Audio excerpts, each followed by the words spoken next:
Do I need a new microphone? Do I want a new microphone? I don't need a new microphone. Hey, CNFers, here's a shout out to Athletic Brewing, my favorite non-alcoholic beer out there. If you're doing dry January, this is a nice way to alleviate some of those beer pangs. Go to athleticbrewing.com, use the promo code Brendan020 at checkout, and get a nice little discount. I don't get any money, merely celebrating a great product. And it's nice waking up on a Saturday morning without a crushing headache. Skip it, man. Skip it. Yeah. It's funny, as you were saying that, I was like, oh my God, in 10 years, I could still be doing this. I hope it doesn't kill me. Okay.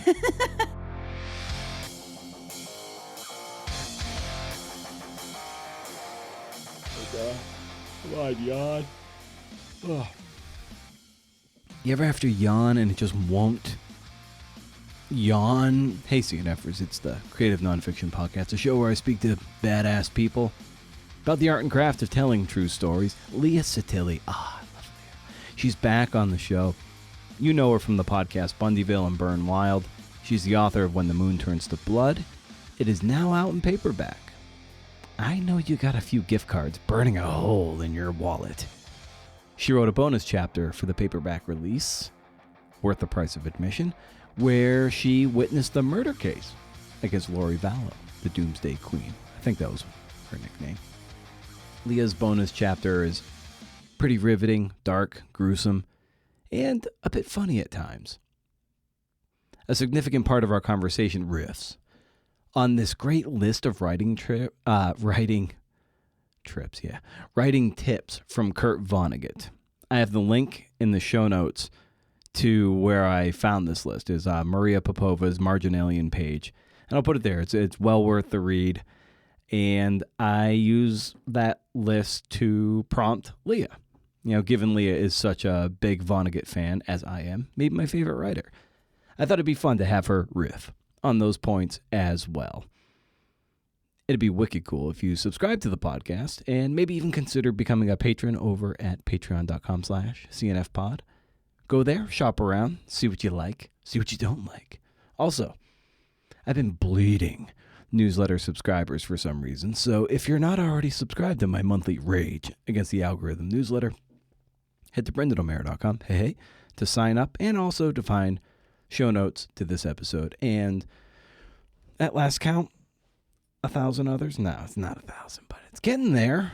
Nearly 400. Dang. Speaking of newsletters, Leah has a great one. The truth does not change according to our ability to stomach it. She's been doing it for a long time. Helps assuage freelance income.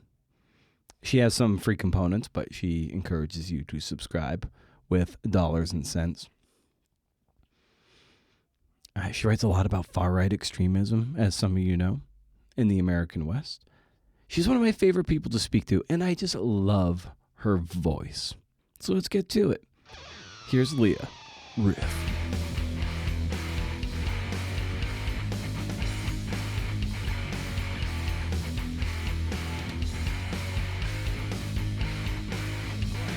Jumping off point, as we're going to do the little Vonnegut list too, which I think will be great, yeah, and then obviously this bonus chapter. But I think maybe a good place to jump off might be that place where you do turn in a book draft and you're, I don't know, you've got your feeling. You're like, okay, I've taken this as far as I can take it. I feel maybe good about it, maybe not. But then you're sitting in that space waiting for those edits. Like, what is that space like for you? As you're like, all right, what am I going to be getting in a few weeks, or or whenever you file your manuscript? Yeah. Okay, so I think for When the Moon Turns to Blood, when I turned in my edits, I was like very eager to get them back, when I turned in my manuscript, I was very eager to get the edits back from my editor. And so he turned them around really quickly. I had them back like within a month, and I was just like, all right, let's do it. Let's rewrite this thing right away. I just had a lot of energy for it. And I think it was because it was my first book and I had always wanted to write a book. With this sort of second book that was just telling you about, the manuscript is in right now. I turned it in early September. It's November 16th. I don't have my edits back and I'm fine with it. Yeah. because I think it was really hard. Like writing a second book was much, much more difficult than writing the first one. So, I think that's it. Cause I feel like when I turned in the first book, I was like, this thing is good. Like, I feel like ready. Whereas with the second one, I'm like, it's going to need work, a lot of work to get it to the point that I feel ready to publish it. And I just think that, yeah, I'm just older and wiser, I guess, and know that I'm more tired. Exactly. Like I'm just like I wake up, I'm just like tired and sad all the time. Yeah. I'm just trying. Tired is fine. I'm good with that. I know I'll like get better, but I think it's just when you are working as a writer, like you're always working on something, or at least this is my experience. I'm writing a book. If I'm not writing a book, I'm working on a piece of journalism or I'm teaching a class, and so there's just not the pace doesn't ever really slow down for me. And I think that I'm getting better as the longer I do it at realizing like if I can rest, whatever I work on will be better. It's just about capturing those moments of free time and relaxation to kind of like restore yourself. Yeah. In what way has, let's say, your Substack audience has that alleviated some of the flywheel pressure of the hamster wheel pressure of freelancing? A little bit. Yes. Yeah. Yes, it definitely has actually. I mean, there was a moment, I'm thinking within the last, probably when I started freelancing 10 years ago, where I was just like pitching constantly. I was pitching all the time, pitching once a week, maybe to an editor. It was just really, and if I got a story, I was working on it, but then I was pitching someone else. Like it was just this kind of constant churn. And at a certain point, I realized like this is not sustainable. Like it's just not sustainable to create this much work or to have this many ideas. So the Substack has been great because it allows me to kind of slow down a little and just I still write at least one a month though. And there that really, there's a lot of idea generation there. I write a lot of things that I don't publish, so it's still another project, but it does, it really has allowed me to kind of take my foot off the gas a little bit and know, okay, I'm going to get some income this month from my newsletter. And that income means that I'm not, turning in a story that I had to go out and report and has to go through several rounds of edits with an editor. And then I'm waiting for it to get published. And then after it gets published, it could be 30 days, 60 days, 90 days before I get a check. All that process is sort of streamlined. So yeah, it is better.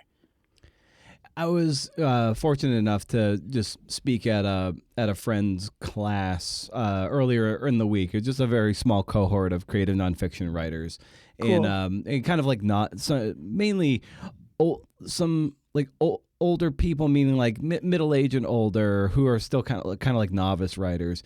And one of them kind of asked me, if I had to kind of start all over with, how would I go about the whole platform rigmarole, social media. I have my answer for that for sure, which is which I wish I would have done differently for sure, but that's experience. But I wonder for you, like if you were to go back 10 years, what would you say maybe you wasted time on that would have been better spent leveraging in a different direction that would have maybe gotten you to where you wanted to go maybe a little quicker? Twitter. I mean, Twitter was a big waste of. I mean, I think I say that jokingly, but I also I'm able to appreciate that, like, I am a squeaky wheel about certain particular subjects on Twitter, and there are people who want to hear that, and maybe they have purchased a book or subscribed to my newsletter, and so. But I think that it just sort of took up a lot of brain space for a lot of years for me, that it ultimately is like, what do I have to show for that? I think one thing that I was really concerned about when I started freelancing was what publications I was writing for. Like I would make a list and say, this year I want to try and write for X, Y, and Z magazine, mostly East Coast, if not all East Coast publications, ones that I felt like had a certain level of prestige and that kind of thing. And I really think that I understand why I did that, but most of those publications are closed or gone, or they barely pay freelancers. So I think I would have probably told myself to just concentrate on doing good work, and it didn't really matter who it was for. It's just about getting it out there and making sure I get paid. I think I also thought I had to work my way up in order to get paid what would be a livable wage.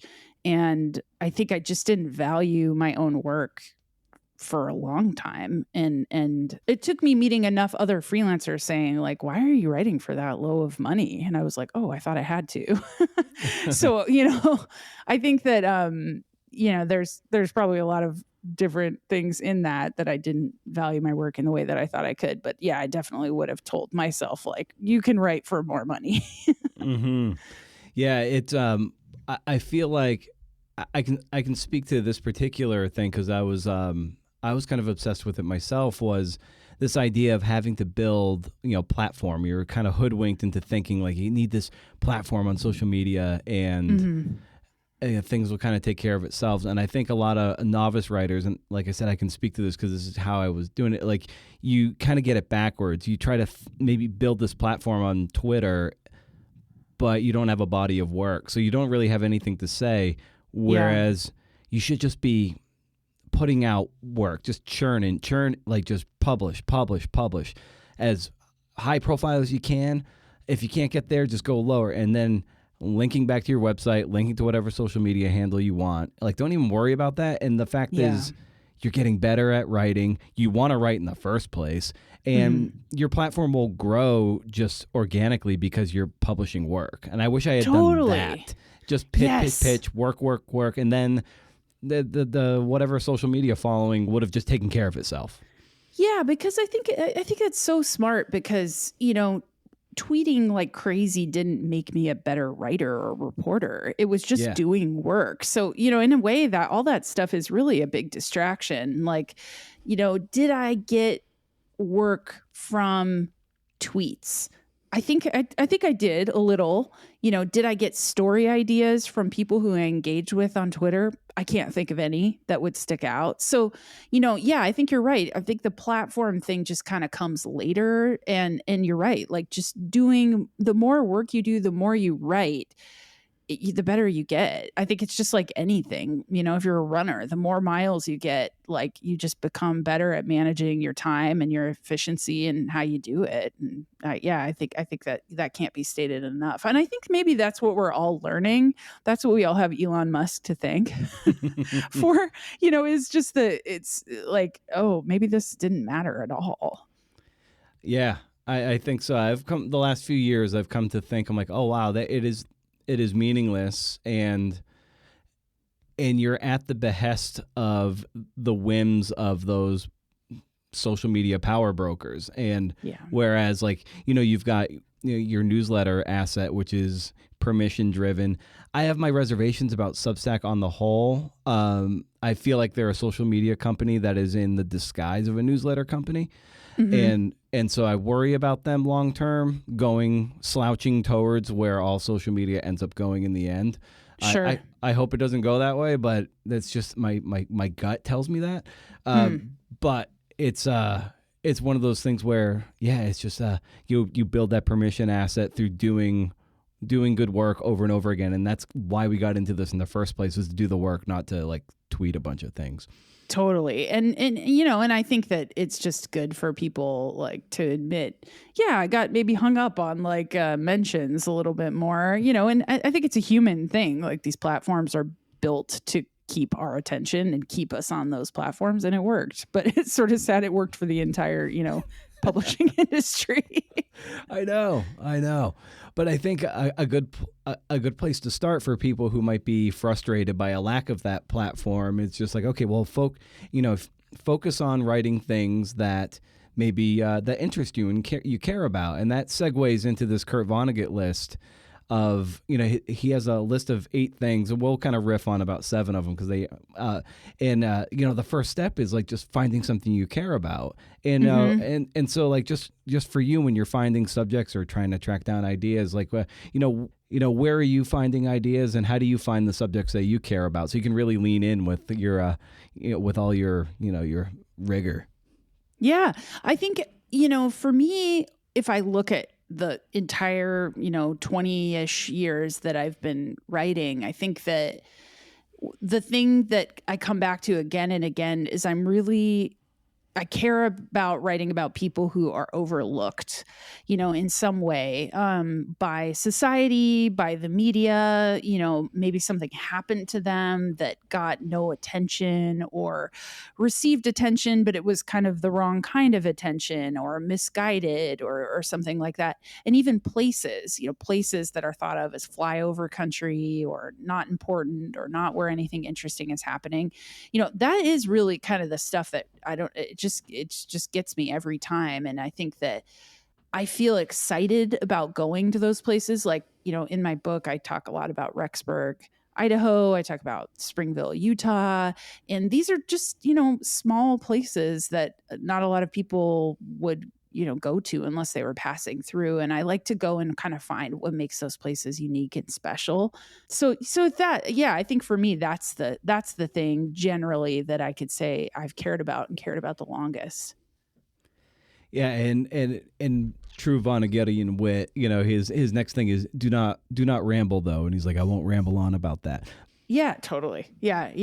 And I think that is also like on subjects too. Like, there are subjects that I'm very interested in, but I also know when I'm beating a dead horse. Like I think that like, and that gets into the rambling territory. Like, if I was still several years after releasing the Bundyville podcast, if I was still writing about the Bundys, I feel like I'd be rambling at this point. So I'm kind of just not doing that anymore. And next is keep it simple. I heard a great anecdote years ago from a writer named Ben Montgomery, who you maybe have had on the show. Jumping in for a moment. Let's see. I have not had Ben on the show for a formal interview.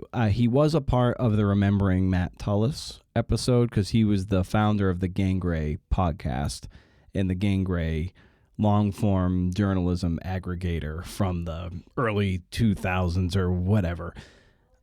I have his latest book, which came out a couple years ago, and I've always wanted to have him on the show as a formal interview, and it'll happen. It'll happen. He's written several books. His first book was called Grandma Gatewood's Walk, and he was a writer at the Tampa Bay Times for a long time. And Ben, I saw him speak, and he talked about how you can take a moment and you can expand it into 1,000 words, and then you can also take 100 years and reduce it down to one sentence. So I'm always kind of thinking about that in how I explain things. Like, how can I simplify this? Where can I take a simple moment and write it like crazy and maybe take something complicated and reduce it down to really small? So I feel like I'm doing that a lot, especially as I'm editing. And editing gets to the point of having the guts to cut. And that can be that can be bad stuff that just needs to go anyway, but it can also be the ruthless matter of cutting things that are actually good. And you're like, God damn it. I like this, but it's gotta go. It's gotta go. I mean, cutting, I have to say, is my favorite thing. Like, I am, I think sometimes I realize the solution that I lean on again and again is like, okay, cut that first 1,000 words. That's where the story should start. And I'm a lot more willing to kind of kill my darlings than I used to be. But I always feel like that's the answer. Like, you really spend a lot of time kind of throat clearing before you get to the point. Yeah, and some conversations that I've had with my editor for the Prefontaine book, sometimes he was always expressing his concern with me is that I wasn't leaving myself enough time to write, and so he's just like, it doesn't, like, if you write, you might write 5,000 words to get to this point, but it's like those 5,000 words you wrote aren't wasted. And it's just like, but you need to give yourself that time and that runway to get to where you needed to go. And that can be hard, that throat clearing to get rid of, but it's not, there's no wasted word, even if you cut it. Yeah, it's sometimes honestly when I cut stuff, I save it and then I use it. It becomes like a Substack or it becomes the beginning of like an Mm-hmm. essay or something like that. So I'm all about like repurposing things. I have a friend, she's a novelist. Her name is Sharma Shields. She's in Spokane. She's a brilliant writer. And she used to write entire novels and be like, I don't like it. And she'd just delete it and she'd empty trash. Like she was like hardcore about it. And so she kind of taught me like you just got to be willing to like kill off a whole bunch of words and know that there's something else ahead for you. Nice. And this is one of my favorite points of sound like yourself. And this kind of gets to style and voice. And what I love about your writing and the work you've done is that we will quite literally hear your voice a lot with your audio storytelling for Bundyville or Burn Wild. And I can even hear that pulse when I read your prose. So with voice and style, how did you arrive at that something that felt uniquely you?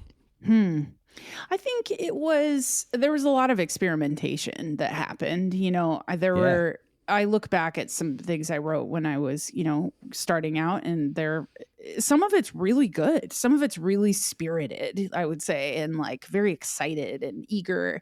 And I like that. And some of it's totally embarrassing, and I hope no one ever sees it. But, I think that for me, I think if anything I write sounds like how I talk, it's probably because I read it out loud to myself and edited it to make it sound like a conversation. I've always been excited about writers that can, write well, but also feel relatable and not be talking over people. And, I don't really have that ability. I don't think I have the vocabulary even to talk over people. So I feel like I just try to be as relatable as I can and just, be an approachable voice instead of maybe like a, ivory tower or high-minded voice. Yeah.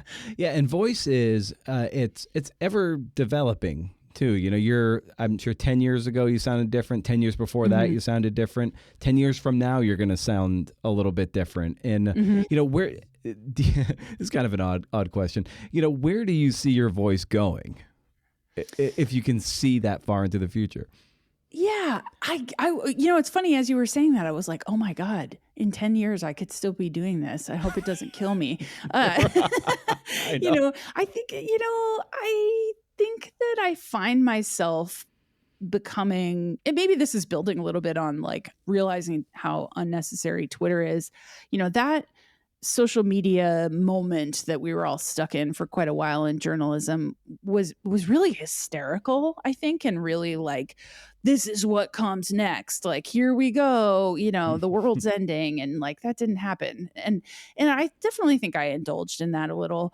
So I think if anything, I would hope that that my voice becomes even more measured and maybe more of a voice of calm and information than it has been. Um, that's I think that's as best as I could predict. Yeah. Yeah. And next is say what you mean to say, which I think is another way of getting at clarity. hmm Yeah, sometimes I feel like if I'm writing around something, like it's sort of what you and I were talking about. Like you got to write all these words to realize sometimes what the point you're trying to get to is. So I think that saying what you mean to say sometimes comes in drafting. Like you've got to like write it again and again and again to know. I think it's also helpful for me to talk about my work while it's in process with people I trust, because they can kind of help me, by gauging their reaction of what I'm talking about, or saying like, I'm doing all this reporting and I don't really know what it's for, like, and hearing how they react to it, that sometimes helps me understand why I'm devoted to a project. Cause sometimes, in my work, I'm like really, really deep into something and I'm like, why am I doing this? Like, what is this for? Why is this interesting to me? It is, I know that it's interesting. I just can't say why. So yeah, and then sometimes I feel like there's for sure in podcasts it works, but definitely also in books is like sometimes it's just nice to like get to the end of a paragraph of information and there's just a sum up line that's like, here's what all this means, colon, and just say it. So yeah. And the last point we'll hit on is, of course, pity the readers. And at what point does the audience come into your picture? I think that's a good question. I mean, I think that it makes me think about endings and how endings are something I feel like I'm always arguing with other writers and editors about, like, what's the ending? I think there's this compulsion sometimes with writing that you're supposed to end on a high note. Let's uplift at the end. Let's not leave everybody, just like gasping for air. And I don't always agree with that. Like, I do like a movie where there's a gut punch at the end and you feel kind of devastated by what's happening. So I think that, pitying the readers doesn't necessarily mean to me that you need to make them feel better about everything that they just read. It just means like maybe there's a call to action in some way, or maybe you really deliver in your final scene in such a way that is satisfying, and it maybe feels like a good, difficult, Criterion Collection movie at the end. I think that's what I think of. I think it's because I don't want to be talked down to as a reader myself. So yeah. But I also am really I hope that my work doesn't ever feel like it exhausts someone. Like, I want them to know, if you get through this information, I will ultimately give you something satisfying afterwards. Nice. Yeah, the ending of Bundyville too, like I felt like had that kind of it was very ominous, and the score that was coming in too, that was just kind of hitting this crescendo, and your writing was just like right with it. Well, the music was matching the crescendo of your writing, I should say. And just thinking about it, like I quite literally get chills thinking just about the mood you evoked through that. Mm-hmm. Mm-hmm. Yeah, I mean, and all of that was really real. I mean, the beauty of that was that Robbie Carver, who wrote the music for Bundyville, like, he would listen to the narration and kind of write along with it and write based on what he thought it needed. And I, obviously trusted him to do that. But, there were moments where we were doing the narration for that show, and I was crammed in a recording studio with two producers sort of lording over my shoulder. And I, would feel myself get really fired up as I was reading it, because they want, and they allowed me to do that. I think in a lot of radio spaces, maybe that wouldn't be accepted. But to me, it was like about showing someone like, hey, I can tell you all this stuff as an unbiased journalist, but at the end of the day, like, I'm a person in this society and this is upsetting. And so I'm going to share that with you. And clearly it resonated, to be like, this is really sad, and we all have to think about how to reckon with this. Nice. And as we kind of turn our attention to your, when the moon turns to blood in your, your bonus chapter here too, I wanted to get a sense, given that you're a bit removed from the initial publication of it, what was your sense of how it was received or perhaps mischaracterized? Because I get the sense that maybe a lot of people thought it was like, a true crimey thing, but it really gets into this, religious extremism, and I think maybe could be mischaracterized as true crime, even though there's true crimey elements to it. Right. Like, I want it to not be seen as true crime, but at the end of the day, I understand why it is true crime. Like, there is a lot of crime in it. There are bodies. Like, that's difficult for me to say, but it's not all true crime. Like, I think that, the perception of the book, I mean, I think I can only know what people have shared with me. I think that there are some people who say, I never would have cared about this case and you made me care about it. And to me, that's great. That's exactly what I wanted to do. There are other people who knew every single little detail of the case and found the book maybe to be unsatisfying. They thought it was going to add more to what they already knew. So, I think at the end of the day, when I pitched that book, when I wrote the proposal in early 2020, I wanted to cover the trial. And that trial got delayed and delayed and delayed because of COVID, because of, all kinds of different issues that I bring up in the book. So, when it came out, I was happy with where it ended, but I thought, man, if this thing ever goes to trial, I know I'm going to have to go. I have to be there. I never had sat in the same room as these people. So ultimately, I brought that up to my editor on the book, and he was like, yeah, let's write a new chapter. It'll come out in the paperback. And I thought, that is a really cool opportunity that most authors, I would say, probably don't get. But to me, with that extra chapter, it is finally I'm delivering on what I essentially wanted to do when I pitched it. So take us to just what you're feeling as as Lori goes to trial, and you are going to be able to zip over to Idaho and sit in very close proximity to this person and witness this trial. Yeah, I think that I really wanted to continue the voice that is in this book of it's not just observing the trial itself, it's observing the people observing the trial and the kind of entirety of the situation. So I wanted to go and see, what kind of circus there is at this point in time when Lori's trial happened last winter. It was one of the most high profile criminal cases, I would probably say, happening in the country. The other one was the first criminal trial of Donald Trump, and which was starting on the same day. So I was really kind of taken by, that this world of religious extremism was sort of, was certainly not started by that president, but it was definitely, those flames were fanned by him. So I thought that was a really interesting moment that Lori Vallow and Donald Trump would start their trials on the same day, in really different situations. So I wanted to be there. I wanted to see, the people who showed up, of which I just couldn't believe there were people from all around the country who had come to Boise to observe the trial. They weren't relatives. They didn't have anything to do with the case. They just cared a lot about it.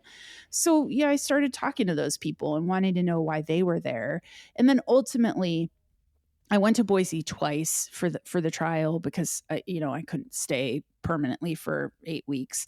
But on the second time I went, I wanted to sit in the courtroom. I wanted to sit in the same room as Lori, and I sat right by her. And I think it's so, even as a journalist, I've written about so many kind of notorious characters over the years. And there's always something surprising about when you are finally in the room with them or talk to them. And, obviously I couldn't talk to her, but I was just so surprised with that. She was just this tiny woman. And she was just so much smaller than anybody who could have ever described to me. And I think that her size sort of was a little even surprising for me, given the true nature of her crimes and the size and scale of which this one person could commit. I think, I even write in the chapter, there were moments where I just kind of look at her and just sort of wait for something to some sort of sign that this person is dark in the inside and in some way. And, obviously that never came. And that's part of what I write about in the book, that Lori Vallow looks like the most normal person in the world. And that's part of why I think she was able to deceive people in a way that was just so over the top. Yeah, there are moments in the final chapter too that I found actually kind of funny, like this, with the lawyer who's just I've been assigned to 27 murder cases over the course of my career. I was assigned to this case, and you wrote it was hard to tell if he was trying to drum up sympathy for himself or explain why his client even had an attorney at all. And that for some reason the image of that just he was trying to drum up sympathy for himself. I felt that too, and it was really, I just found that hilarious. I appreciate that. I'm so glad to hear that, because you're probably one of the first people I've talked to about this chapter. And I really feel like if something sounds like me, back to the Vonnegut advice, it should be both dark and funny, because I think that that's kind of how I see the world. Is I'm always trying to hold this stuff in my head that so much of the work that I do as a journalist is in really dark spaces, and yet then I look at my life and there's all kinds of wonderful things happening and there's good stuff all around me. So how do you hold space in your head for bad and good at the same time? And so there I think, like any trial that I have reported on, of which there are many, there are just these kind of moments of humanness and levity that I think are sometimes worth pointing out. But then there's also stuff like that that's just a little bit pathetic. Like, what? Like, you're supposed to be up there defending your client. You're like sort of talking like, don't get mad at me for being a lawyer. Yeah. I have to point that out. Yeah, he's just like, if I had my way, I wouldn't be here, everybody. Right. Yeah, and then even later in that chapter too, when there was a break, you and a fellow journalist go and get coffee, and it's like the meaning of life blend, and you're like, it felt like a joke from the universe. What is the meaning of any of this? Because we knew what was coming right after that. We were about to see some horrific, I mean, truly, to this day, her most horrific thing I've ever seen in my entire career as a journalist. And we knew that was coming, and it just felt like, all right, we're eating lunch because we have this time. No one's hungry. And I go over and fill this coffee, and I'm just like, yeah, I don't know what the meaning of life is. Like, I don't even know why I'm here at this point. This is so sad and crushing. And so, yeah, I try to notice those things. I mean, maybe it just helps me process things a little better. Yeah, and given the nature of the images that you saw, and you evoke the Joan Didion documentary of the little girl who was given LSD, whenever this was back in the 60s, and like Didion was asked about that, and she's like, it was gold, and she's almost like seething. Like I remember watching that. I'm like, oh my God, like. She is like intense about it. Like she has no qualms about that being like off-putting, illegal and weird and abusive. Like she was like, it's gold, and you're like, this you flew close to gold here and like didn't care for it. Yeah. I mean, I think that Joan Didion is the reason that I decided to become a narrative journalist. But I was like 20 years old when I wanted to do that. 2 decades on from that, I could see now, like, it's like anybody that inspires you. At a certain point, you're like, wow, okay, I might not have the same take on things that you do. And, I still think Joan Didion is great in many ways and very flawed in many ways. And I think in that moment, I thought of her saying that this is gold, this is the kind of thing like you work your entire career for. And I'm like, man, when you see gold, it is just sad and sobering, and you as a person have to either detach yourself completely and just be the journalist, just writing things down. But for me, it's just, I think there's a certain point where I just, the notebook doesn't matter anymore. I'm just like, this is terrible. And I feel like maybe that's where my voice comes in differently than other reporters, is I'm willing to say, like, this has made me deeply sad. Yeah, you're right. If this was what gold was, I didn't want its luster anymore. And I could just feel the weight of it, and just like it's almost like the career you've chosen. I'm like, this, and this is, oh my God, this is where I'm left at the end during this trial. You're like, oh damn, you feel, you kind of feel the weight of it. Yeah, totally. I mean, I got home from that week and I just was a mess. Yeah, I couldn't do it. There's not a lot of things that can reduce me to sort of a blubbering pile, but that's kind of what I was. And I just was like, I kept saying to, my family and to my husband, like, I don't even know what I'm doing anymore. Like, what is this for? And they had to kind of keep reminding me, like, the reason you wanted to write this is because you wanted to make sure that those kids and Tammy Daybell, that they were remembered and not just Lori and Chad. I think sometimes with these serial killer stories, you really like think about it. Ted Bundy, John Wayne Gacy, Jeffrey Dahmer. People don't really remember the people they killed, but they remember everything about the killers. And so I wanted to write something that really memorialized those people and showed like how terribly sad this was. So in a way, going there and seeing those things, like I achieved my goal. But yeah, I had some dark nights of the soul, you might say, after that, being like, woof, I don't know that I could do that again. When you kind of come back from the trial and synthesize everything you've seen, did it feel satisfying for you to put this, for lack of a better term, put this bow on this story? I think so. Yeah, I think if I hadn't been writing the chapter, if I hadn't known that I was going there to gather material for a chapter, I might have been like, what have I done to my mind? But for me, that's kind of how I process the world, is that I like package it up into a story or a book or a podcast or a newsletter. And so yeah, I could do that. I think the other thing that was important in my processing of that and feeling like I was really putting a bow on it was I started to see the ways that other reporters that were also in the courtroom, how they were talking about it. And it was in very much the same tone that I was thinking about it. So Nate Eaton from East Idaho News, he's a character in the book and that I wrote. And he's also, the man who has just kind of covered this story since the beginning. He did some really powerful broadcasts about the things that we saw in court and how that made him feel as a reporter, as a father, as a member of the LDS Church. I think that was really good for me to hear, because it made me feel a little less like, oh, Leah, you're just being sensitive. It's like, no, that really was that bad, that what we saw, and that's okay. So yeah, but in the end, I was really happy to be able to put it all together in a chapter and finish the project. And when you see things that you can't unsee and hear things you can't unhear, how did you reorient and find your bearings afterward? I think in the past, there have been times I've worked on projects and I thought, oh, I'll just like muscle through it and I'm good. And then I realized like, no, that's not true. Like that mindset that I grew up with as a young journalist is like, journalists aren't affected. We don't feel anything. Just keep going. Like, it's just not real. And so I knew after that I just had to kind of take some time.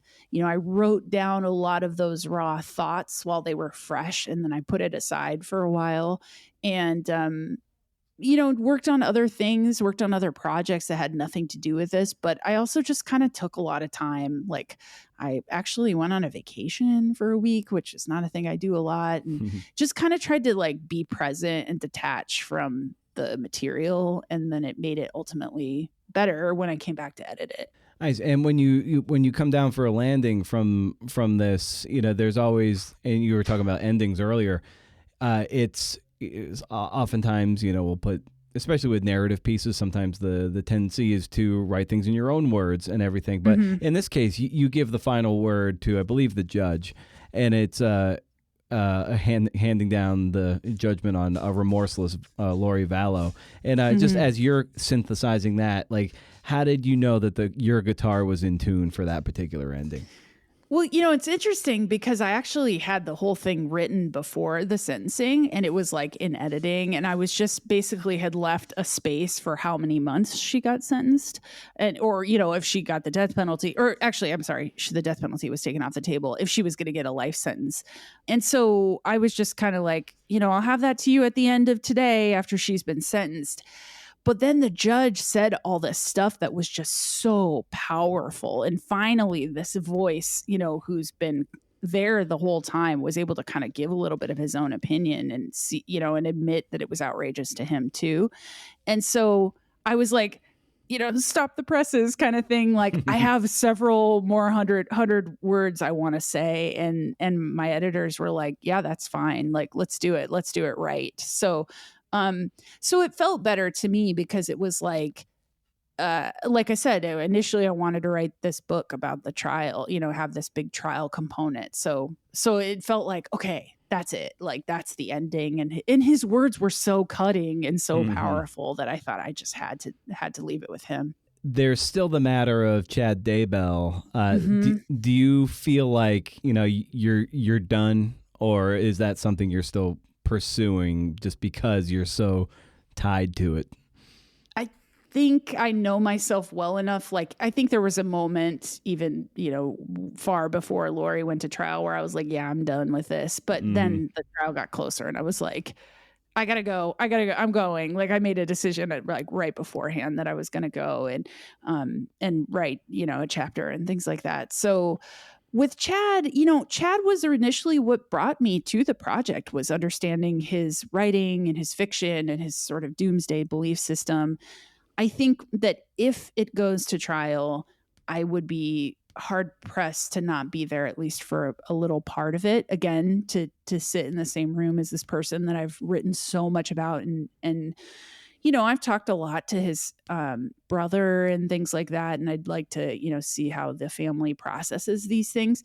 But as of last week, he kind of threw Lori under the bus and said, she was way more culpable than me. She, used like sexual manipulation to make me do things. And so I think you should take the death penalty off the table. So, to me, that says maybe this thing might end up not going to trial, or it might end up having some kind of a deal that's pulled. So, yeah, I mean, that's the long answer, but I think if it does go to trial, I'll probably want to be there for at least for a little bit of it.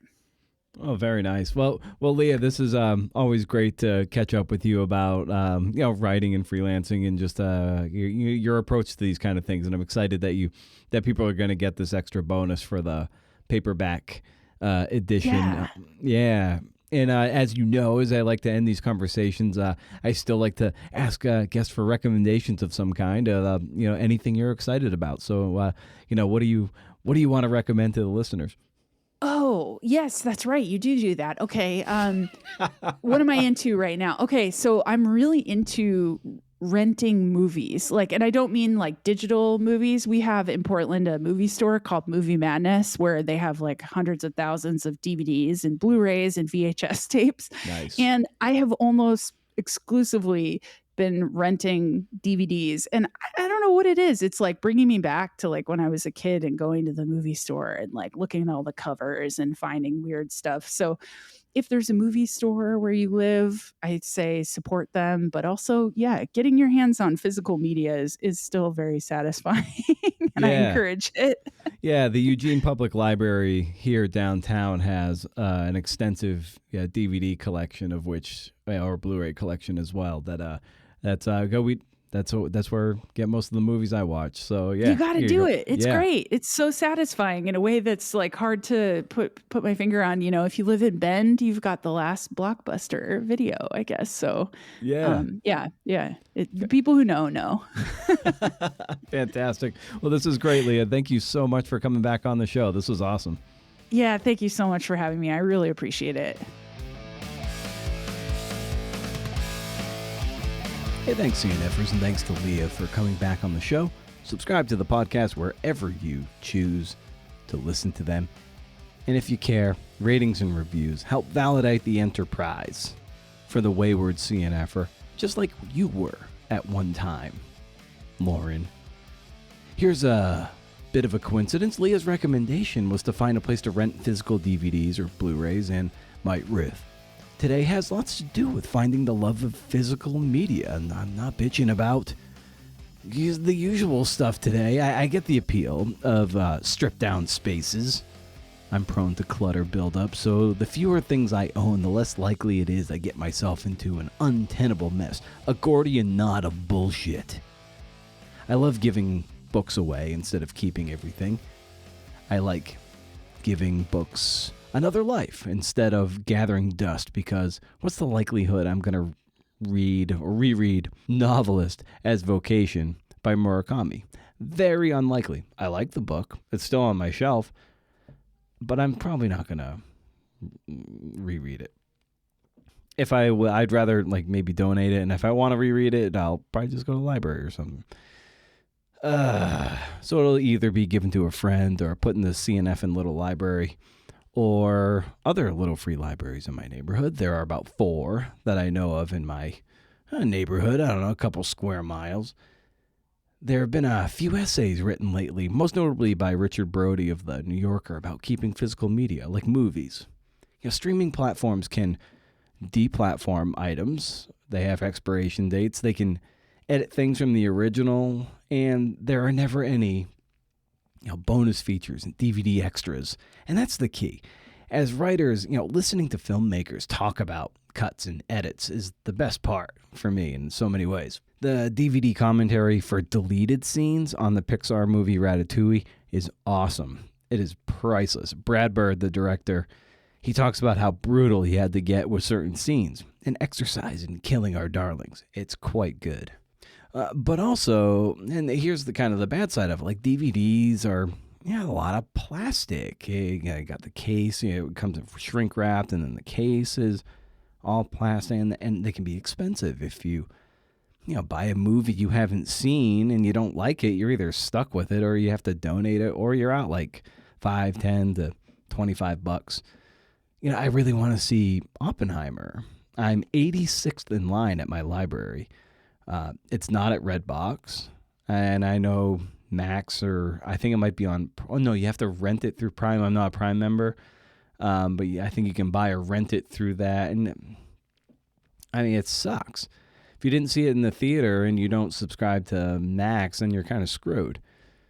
I didn't get a chance to see it in the theaters, but I do love Christopher Nolan's DVD commentaries about his movies. I like how he thinks about story and structure. He talks a lot about that stuff, and it's always really helpful for me. And same with Wes Anderson. There are 2 copies of Asteroid City at the library that are not taken out. So after I'm done with this, we're going down to the library, and we're gonna pick up Asteroid City and watch that this weekend. I like rewatching Anderson movies a lot, so I'll likely buy it if I really like it, and I think it's supposed to be pretty good. I'll probably like it, and I'll probably buy it. Gosh, and books, man, they are expensive and bulky. Well, let's take vinyl or even CDs. Again, kind of getting kind of bulky. But isn't it great that you don't have to rely on an algorithm from a company that rips off its artists? When was the last time you sat in one place and listened to a record beginning to end? I mean, and if you do remember it, and I remember, I've done it recently because I have a few Metallica vinyls. I don't have a whole lot, but I have some Metallica vinyls. But some of my best memories are 15 years ago or so. Yeah. My friend Nate, who was a sports writer at a newspaper we were both at, and we just stayed up late listening to like Tool albums, drinking Budweiser and eating ramen and air drumming. And I don't know, it's some of the best memories I've had. Beginning to end, just digesting that music. If you have the space, getting back to analog, it's just the best. Getting off our devices as best we can. It's taking back some agency. It's how we find other ways to rage against the algorithm. We're not being fed something, be it Spotify, be it Instagram. I'm thinking, now that I think about it, I'm thinking that this little thing here, I'm going to flesh it out a little more. And I think it's going to be the February newsletter Riff. So if you're not already subscribed, go subscribe to the newsletter. And if not, well, whatever. You just got yourself an early access, a little look behind the curtain to what might just be February's Riff and Rage Against the Algorithm newsletter, because it's very ragey. It's very ragey, and I like that. So stay wild, CNFers. And if you can do, interview. See ya.